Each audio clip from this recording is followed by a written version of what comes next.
RMC, la matinale week-end. L'interview politique. 8h44, bonjour Philippe Martinez. Bonjour. Secrétaire général de la CGT, vous êtes avec nous en ce 1er mai, mobilisation, journée internationale des travailleurs. Vous défilerez entre République et Nation à Paris, avec l'UNSA, FSU, Solidaire, mais pas avec Force ouvrière, pas avec la CFDT. Pourquoi ? Dans beaucoup de villes de France, Force ouvrière sera présente. C'est le cas à Paris d'ailleurs, et je crois que le secrétaire général de Force ouvrière sera derrière la banderole. Donc vous voyez... Vous avez réussi à vous mettre d'accord ? Je pense qu'il a décidé de venir. C'est plutôt une bonne chose que les syndicats, en ce 1er mai, juste une semaine après les deuxième tour des élections présidentielles, montrent un visage uni, parce qu'on a des vrais défis à relever avec l'ensemble du monde du travail pour ce début de quinquennat. On va y venir dans le détail. Vous espérez vous appeler à une mobilisation la plus large possible. Combien de personnes dans la rue ? À combien vous dites c'est bon, on a réussi notre 1er mai ? Je ne suis pas un spécialiste de ce genre de questions, en tout cas de ce genre de réponses, parce que il faut beaucoup de monde. Mais c'est important. Bien sûr, Ces dernières années, entre 100 000, 300 000, c'est toujours d'ailleurs un petit peu contesté ces décomptes. Oui. Mais à combien de Français dans la rue vous dites... Je vais vous dire plus que d'habitude. Plus que d'habitude, c'est-à-dire plus que 100 000. Voilà. Un peu plus. Beaucoup plus ? Beaucoup plus. Parce qu'il y a aussi d'autres cortèges plus distincts, plus disjoints. Il y aura les Gilets jaunes qui ont prévu aussi de se rassembler, des étudiants en colère. Tout ça, vous souhaitez les compter aussi parmi vous ?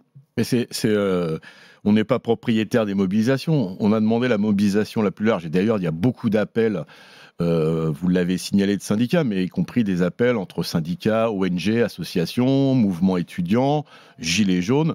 Il faut du monde. Il faut du monde qui soit porteur... Tout le monde est le bienvenu. Tous ceux qui ont la notion de progrès social et les enjeux environnementaux en tête. Je crois que c'est les sujets de la période. Malgré les risques parfois de débordement, en tout cas c'est redouté par les autorités, s'il y a la moindre violence dans les cortèges cet après-midi, est-ce que vous quittez le cortège ? C'est ce qu'a prévu de faire l'UNSA. Nous souhaitons que ça soit une mobilisation dynamique, forte, et je pense que tout le monde a le même état d'esprit que nous en ce 1er mai. C'est un 1er mai revendicatif, très revendicatif, pas autre chose. Qui tombe à pic, une semaine après le second tour de la présidentielle. Certains disent d'ailleurs que ce sera l'occasion de commencer à pourrir le nouveau quinquennat d'Emmanuel Macron. Vous utilisez ce mot aussi ? C'est des termes un peu faciles. Il y a des exigences sociales. La question des salaires s'est posée partout. Il y a la question de l'emploi, quelle qualité de l'emploi. Il y a la question de la sécurité sociale et notamment des retraites, mais pas que, la santé. Il y a les enjeux environnementaux. Voilà, c'est ça. Est-ce que on va prendre en compte ces questions ou on va continuer comme avant, à favoriser plus de pauvreté et favoriser plus de riches, c'est ça. Salaire, emploi, retraite, les 3 grands combats que vous mettez en avant pour ce 1er mai. Commençons par les salaires. Philippe Martinez, le pouvoir d'achat, 5% d'inflation au mois d'avril, inflation qui sera durable. Emmanuel Macron promet un paquet de mesures sociales d'ici l'été. Il faut qu'il y ait quoi dans ce paquet ? Quand on parle pouvoir d'achat, la chose essentielle, c'est la question des salaires. Il faut augmenter les salaires et bien plus, par exemple, que l'augmentation automatique du SMIC qui a lieu aujourd'hui. 2,65%. Voilà, 34 euros. 34 net euros par mois. Voilà, il faut plus que ça. Et il faut que le gouvernement ne tire pas uniquement les oreilles du patronat pour dire ça serait bien que, mais il faut qu'il y ait des mesures contraignantes. Par exemple, nous demandons que quand le SMIC augmente, tous les minima de branche augmente automatiquement, parce que vous allez vous retrouver lundi avec 85% des minima de branche qui vont être en dessous du SMIC. Voilà des mesures très concrètes. Il faut que les entreprises, les patrons, y compris les petits patrons d'ailleurs, aient les moyens aussi. Certains ont envie d'augmenter les salaires, mais ne le peuvent pas à cause de charges trop lourdes. Au-delà, par exemple, de salaires à 1 500 euros, les charges deviennent trop lourdes. Avec nous, on parle de cotisation sociale, parce que quand on paye des cotisations sociales, c'est bon pour la retraite, c'est bon pour les hôpitaux. Je suis bien conscient qu'un certain nombre de patrons de TPE ont des difficultés. La question, c'est comment ceux qui gagnent beaucoup d'argent, les entreprises qui gagnent beaucoup d'argent, et vous avez noté que l'année dernière, les entreprises ont gagné beaucoup d'argent. Le CAC 40. Oui, mais vous savez que derrière ces grandes entreprises, il y a toute une série de PME, TPE qui travaillent pour ces grandes entreprises, mais il n'y a pas de ruissellement, si je puis dire, pour reprendre une formule. Eh bien, il faut des mécanismes qui font que eh bien, ça ruisselle. Par exemple, en limitant ou en stoppant les dividendes versés aux actionnaires.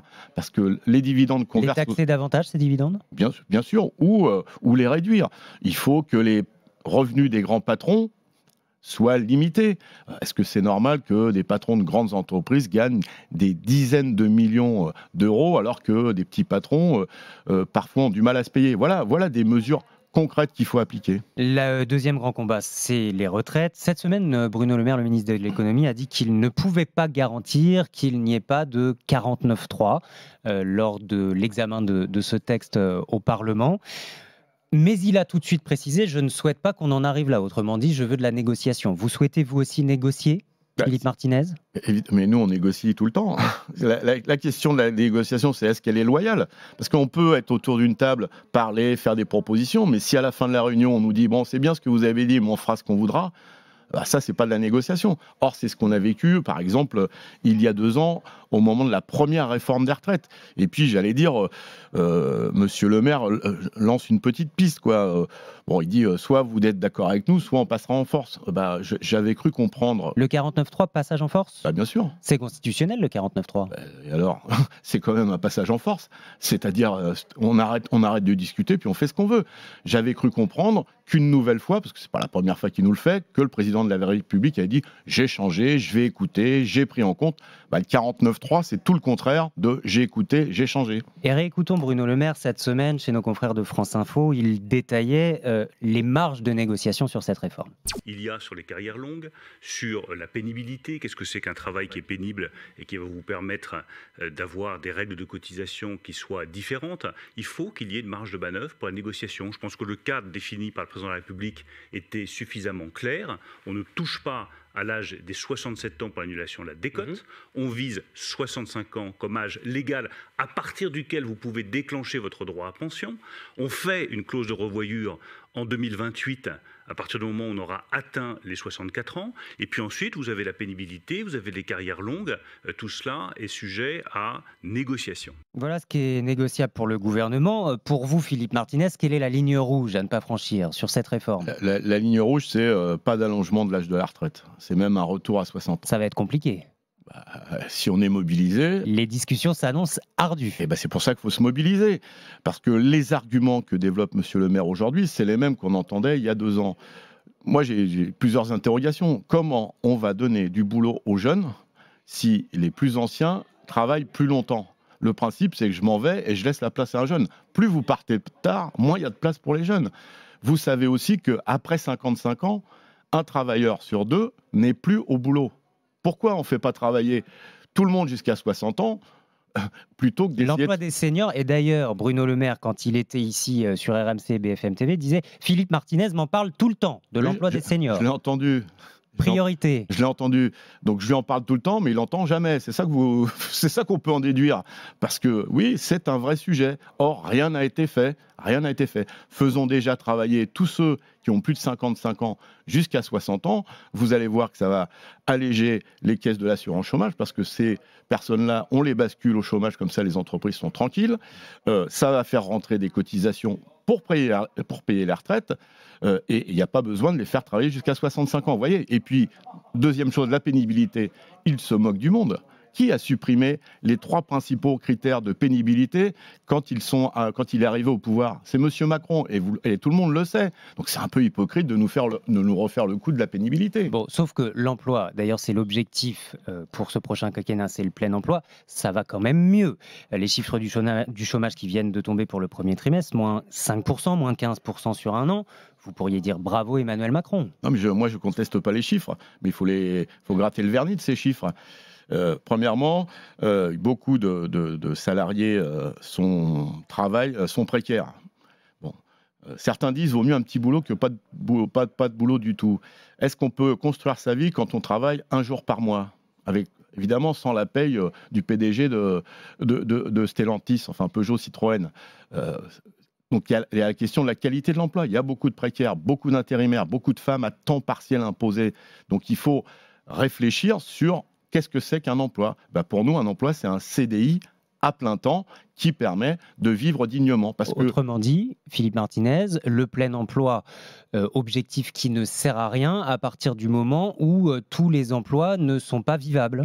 Le plein emploi, c'est un objectif qu'il faut atteindre, mais il faut parler de qualité de l'emploi. Vous ne pouvez pas faire un crédit, je pense à la jeunesse, si vous êtes en CDD. Allez voir votre banquier ou un bailleur pour louer un appartement en lui disant je suis CDD. Il va vous dire bon, tu reviendras quand tu auras un emploi stable. Non, c'est ça la vraie vie. Donc la qualité de l'emploi est essentielle. Quand on vous écoute, Philippe Martinez, depuis 10 minutes maintenant, on a quand même l'impression que vous développez presque un programme politique. On développe le programme de la CGT sur des enjeux sociaux et environnementaux. C'est le rôle d'un syndicat. Avec des mesures qu'on peut retrouver aussi par ailleurs. Je pense par exemple à la France Insoumise. Est-ce qu'ils essayent de vous récupérer d'ailleurs, la France Insoumise, quand Clémentine Autain dit « Oui, le combat se gagne dans la rue ». Mais oui, nous voulons défiler avec la CGT. Moi, je souhaite que les partis politiques écoutent plus encore les propositions de la CGT, parce qu'effectivement, nous avons un programme social, économique et environnemental qui correspond aux attentes d'un grand nombre de la population. Donc, moi, je ne parle pas de récupération, c'est plutôt bien qu'il s'inspire de nos propositions pour les développer publiquement. Vous vous étiez positionné entre le premier et le second tour de la présidentielle. La CGT avait appelé à ce qu'aucune voix n'aille à l'extrême droite. Pourtant, 42% des ouvriers ont choisi Marine Le Pen dès le premier tour. On imagine que, oui, certains ouvriers, peut-être même certains adhérents, certains élus aussi de la CGT ont fait ce choix. Est-ce qu'on est indigne d'être à la CGT quand on vote Marine Le Pen ? Non, c'est pas ça. Ça veut dire qu'il faut que notre travail sur les explications et la nature du Rassemblement national, il faut qu'on les pousse plus loin. C'est un parti raciste. Quand on prône la préférence nationale, ça veut dire que vous pouvez être avec un collègue de travail qui est d'origine étrangère ou qui n'a pas des papiers français et lui dire « barre-toi ». Ça, c'est pas la conception qu'on a du monde du travail. Et puis, il y a là aussi, je vais reparler de vernis, il y a des mesures sociales. D'ailleurs, vous auriez pu me le dire qu'on retrouve dans les propositions de la CGT, mais par exemple, comment on peut financer la retraite à 60 ou à 62 ans ?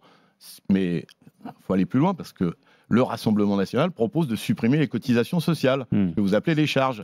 On ne peut pas financer la sécurité sociale s'il n'y a plus de cotisations sociales. Ça, c'est les propositions du patronat, vous voyez ?